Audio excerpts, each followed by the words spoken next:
Okay, so while we're waiting on the last couple people, just a few things. So I graded your resume videos this weekend. A few people were having issues. Some people weren't signed in. Some people, I guess, didn't hit submit or something. I'm not too sure. If you think you completed more than your grade shows, go back in there and see if you can tell what's going on. I can't check that for you. I can just see what was and wasn't done from my perspective, and it looks a little bit different than your screen is going to show. So those were put in. So I got a few emails concerning grades. The resume videos were 9 points, and then I put in 40 points worth of stuff today.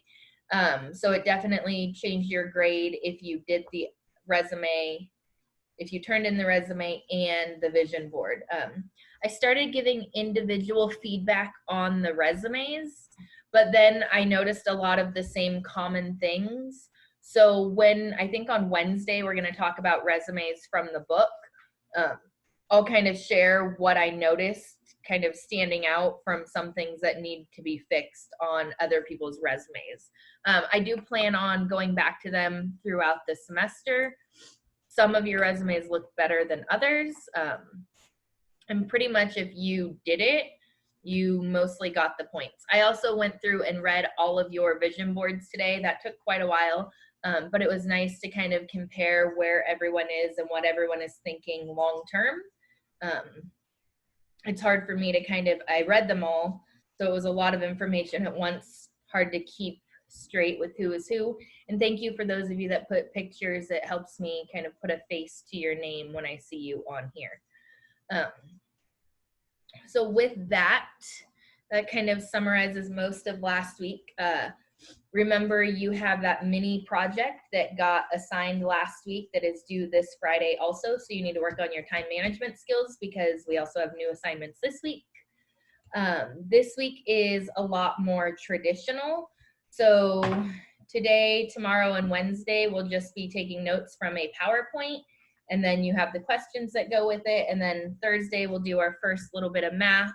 And Friday is your day. Remember, Friday is still a school day. So I'm not assigning any new work this Friday. Sometimes we'll test on Fridays or something. But Friday will be your day to kind of catch up and get everything turned in. And that's how attendance will be taken on Fridays, is that you turn something in. For this class, at least.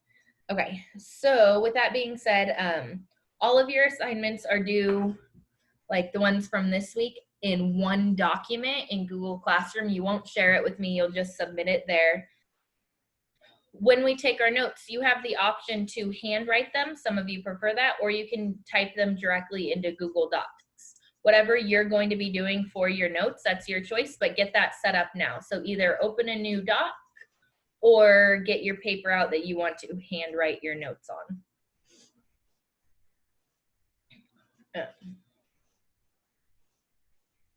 And then you'll do today's notes, and then you'll do today's homework questions right underneath it. And then tomorrow, section 2, you'll put those notes just right underneath it. So if you're doing a new Google Doc, I would title it like Finance Chapter 1, and all of it from this week will be in there. Maybe Finance Bookwork Chapter 1, or you can title it the name of the chapter, which is How Your Choices Affect Income. Up to you guys.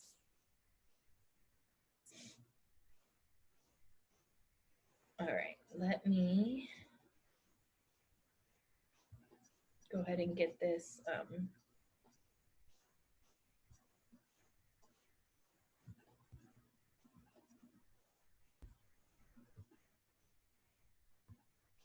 Okay, so this is, like I said, this is what your notes. So chapter 1 is titled How Your Choices Affect Income.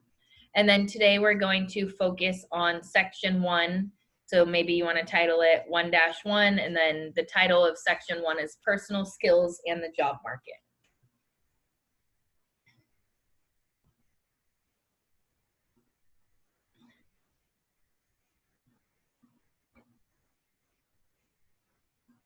If I'm going too fast, you have a couple of options. It's hard for me to tell where everyone is. Normally when I do notes from a PowerPoint, I'm walking around the class gauging kind of how much time people need. I can't really do that here. So you can either type it in the chat or just like say out loud, hey, can you please go back for a minute? If you just know that you typically write a lot slower, this PowerPoint is posted in Google Classroom. So you could just kind of follow along with what we're saying and then add back to your notes later as necessary too. But sections 2 and 3 will come later in the week.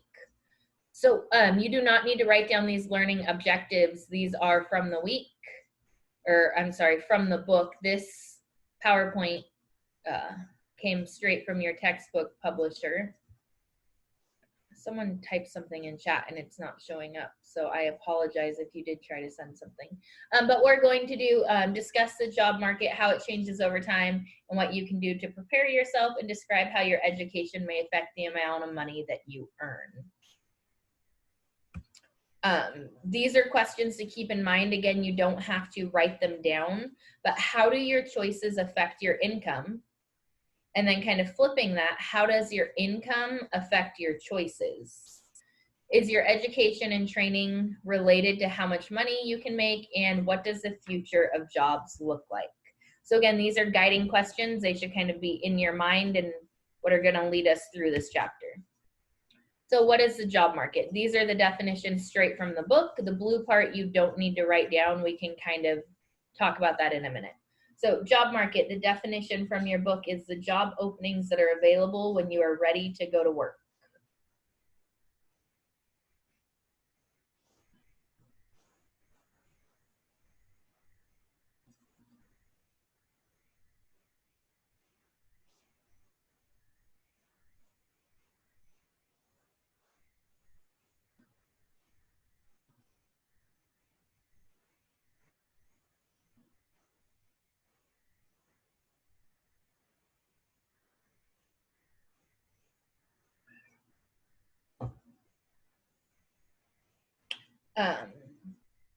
So what do you think the job market looks like today is kind of just one of those questions to get you thinking. So today we might realize that the job market is not great, especially with COVID going on. A lot of people got laid off. Some of those jobs might not be coming back. So it just kind of puts some of our future as an unknown. Your skill set are the skills and abilities that you bring to the job market. So what you have kind of in your personal little tool bag.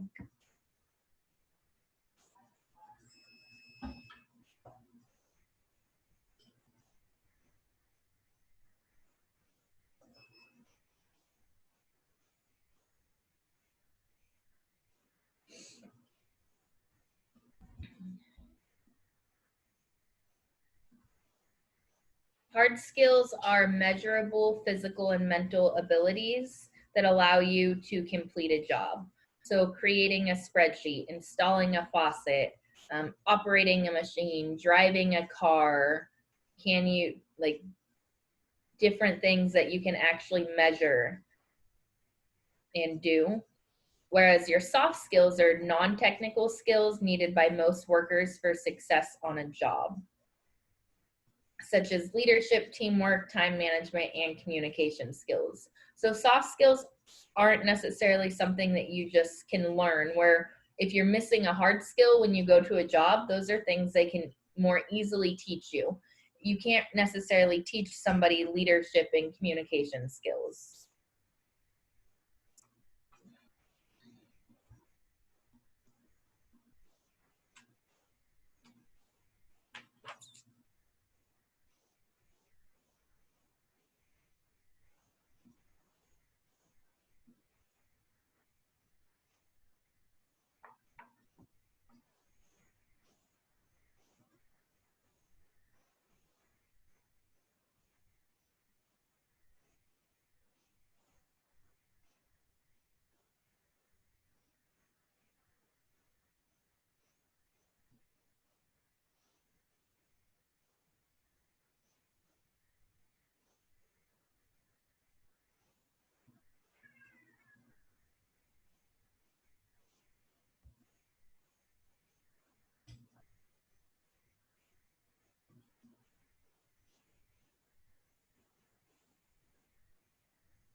Okay.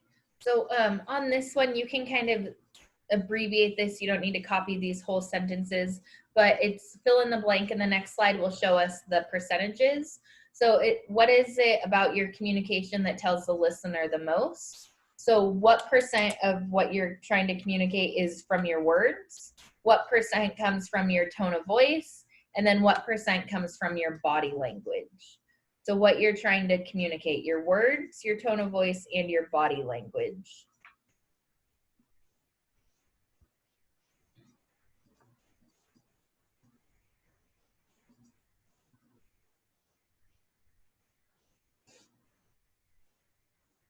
So as you're kind of writing this down and leaving the spot for those numbers that we'll see on the next slide, think about it.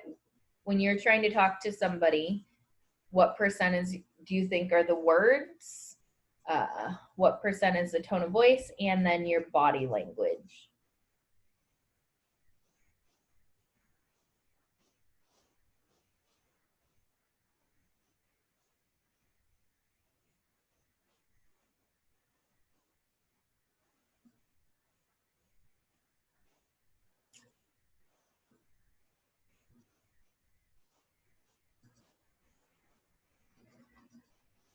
So according to this resource from your book, it says that only 7% of that communication is your words, or 38% is your voice, and 55% is your body language.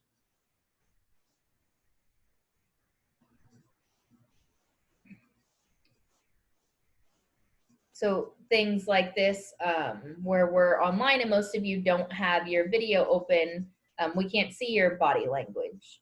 Also, I'm sure there may have been a time where you sent an email or a text message and somebody interpreted it the wrong way because they couldn't hear your voice, the tone in your voice, or see your body language or something. So keep those things in mind. So it's saying 7% is the words you're actually saying.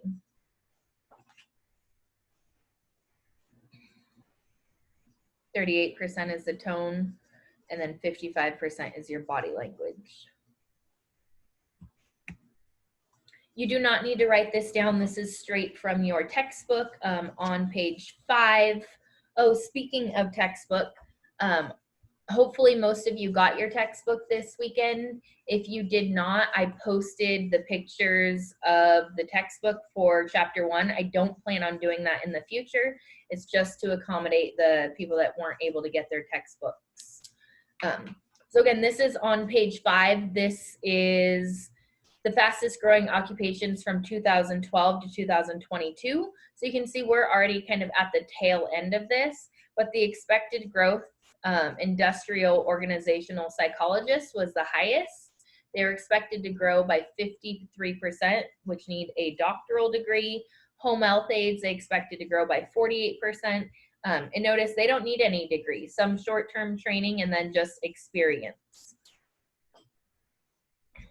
Interpreters and translators, genetic counselors, skin care specialists, physician assistants, and information security analysts. So these were what were predicted. Again, this is by the U.S. Department of Labor. You also don't need to copy this down. These are all links that may be good directions for you to get started on that mini project. Learning about different career options. We will do a career project later on, so you might want to just kind of hang on to this and we'll come back to some of these. A job description. So the definition from your book, it describes what a job would be like, including the tasks performed and skills needed.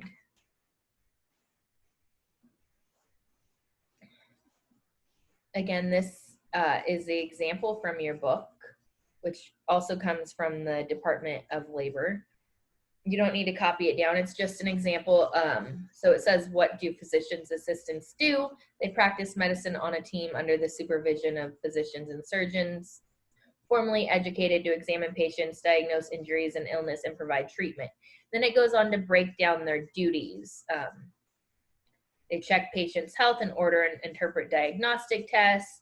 They work in all areas of medicine. Their schedule can be physically and emotionally demanding. So kind of very basic, and then breaks down what they do. When you go to different job websites, they should give you some sort of description about the job. So your values and goals will affect your career choice.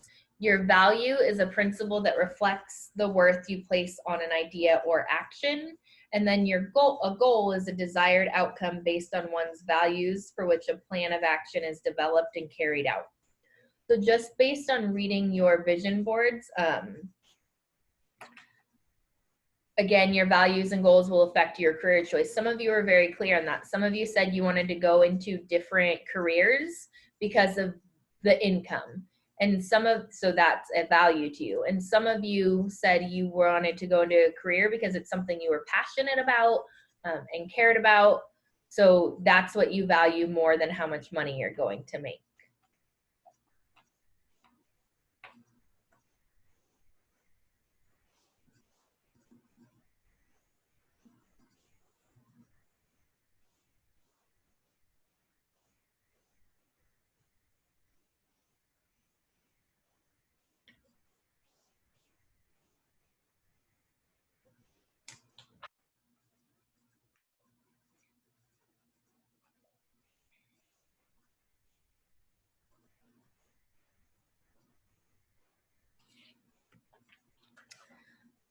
This is just kind of an old Japanese concept meaning a reason for being.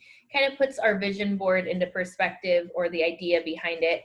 What can you be paid for? What are you good at? What you love and what the world needs? Ideally, you'd put all of this together to find your career.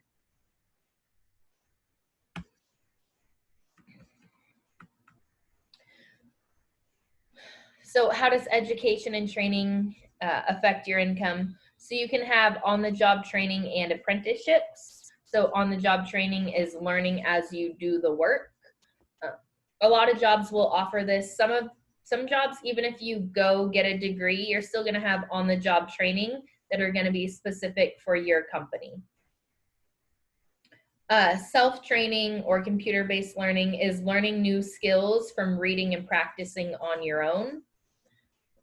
This is more available nowadays with things like YouTube and the easy access to the internet. People can do a lot more of their own self-training. It's just whether or not a company will accept it as you being qualified.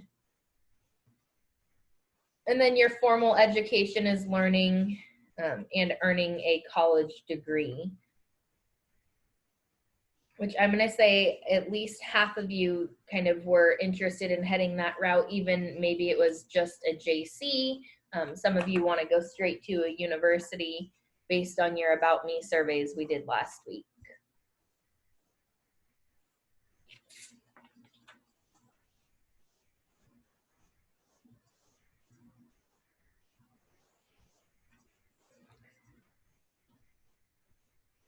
And then these next few slides are just going to kind of compare some numerical aspects for you. Oh, sorry, I hit the wrong button. Let me go way back. Okay, so this just says education pays. The unemployment rate goes down as you get higher education, and earnings go up as you get higher education. So you can see down here, if you have less than a high school diploma, again, this is from 2015, so, but I imagine the skew to these numbers is about the same. So less than a high school diploma, the unemployment rate was about 9%, and the median weekly earnings, so they made just under $500 a week.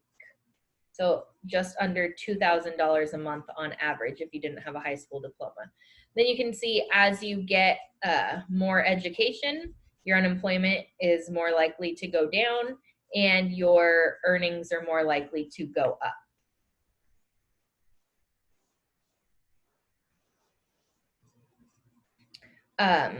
A professional degree versus a doctoral degree. So a doctoral degree is like your PhD. A professional degree focuses more specifically on skills and knowledge necessary for success, without the intense focus on research.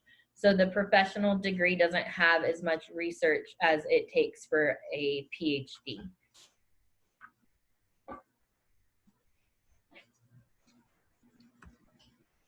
And then this same kind of thing, this is the more education you attain, this is going by lifetime earnings. So again, this is 2008. So I did look for a newer one of these and I couldn't find one that broke it down this nicely. So I'm sure these numbers have gone up, but it's still going to be the same kind of idea. A high school dropout, it says in their life, will make 1.2 million. A professional degree is going to make about 4.6 million. So you can see the more education you have, the more money you make over your lifetime.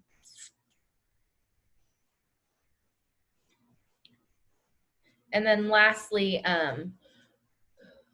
who decides wage rate? So this is the median annual salaries by occupation group. So median, remember, is going to be that middle value. It's not the average. It's if you lined them all up, what's in the very middle. So here for management, they took all the management positions, or the ones that they surveyed, lined them up, and then this was the middle value. Another thing to think about, this is nationwide, and most of you, I'm sure, know California tends to be a little higher than a lot of these. So if you plan on working and staying in California, which most of you did, both based on your vision boards, I would assume that your annual salaries would be a little bit higher than these, or a lot, depending on what you're in. So kind of think about what you were interested in and where you fall.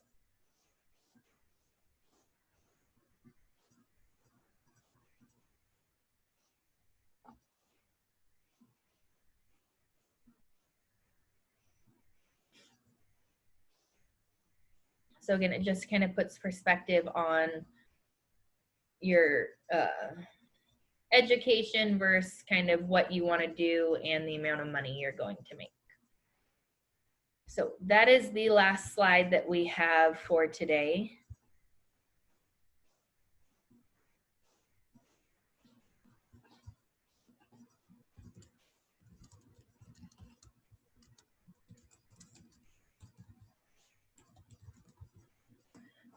So your homework assignment. So if you have your book, it's on pages 9 and 10.